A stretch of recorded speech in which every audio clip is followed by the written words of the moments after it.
Asthma. Asthma भी जो एक बीमारी है ना, वो वायु के प्रकोप की बीमारी है।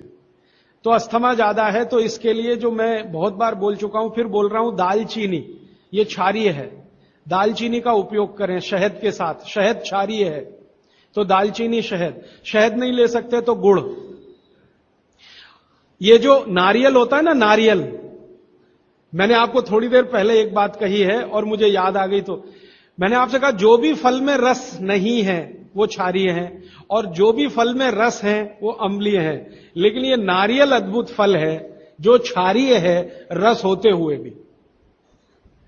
तो ये क्षारीय है। अब ये क्यों है, ये बाद का विषय। तो आप अगर अस्थमा से शिकार हैं, दमा के शिकार हैं, तो नियमित रूप से नारियल खाइए। हरा नारियल खाइए, कच्चा नारियल जिसको कहा जाता है, चबा चबा के खाइए। कितना खाएं जी? एक दिन में 50 ग्राम तक खा सकते हैं, चबा चबा। तो दालचीनी और गुड़ लिया और नारियल चबा के खाया, 3 महीने के बाद आपका अस्थमा जड़ से खत्म होगा, वो 40 साल पुराना हो तो भी।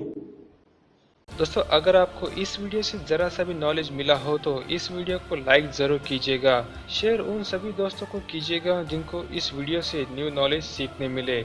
हमारे आने वाले न्यू वीडियो देखने के लिए इस चैनल को सब्सक्राइब करके बेल बटन को जरूर क्लिक कीजिएगा, ताकि आने वाली न्यू वीडियो की नोटिफिकेशन सबसे पहले आपको मिले। हमारा वीडियो अंत तक देखने के लिए आप सभी का दिल से प्रेम पूर्वक बहुत बहुत धन्यवाद।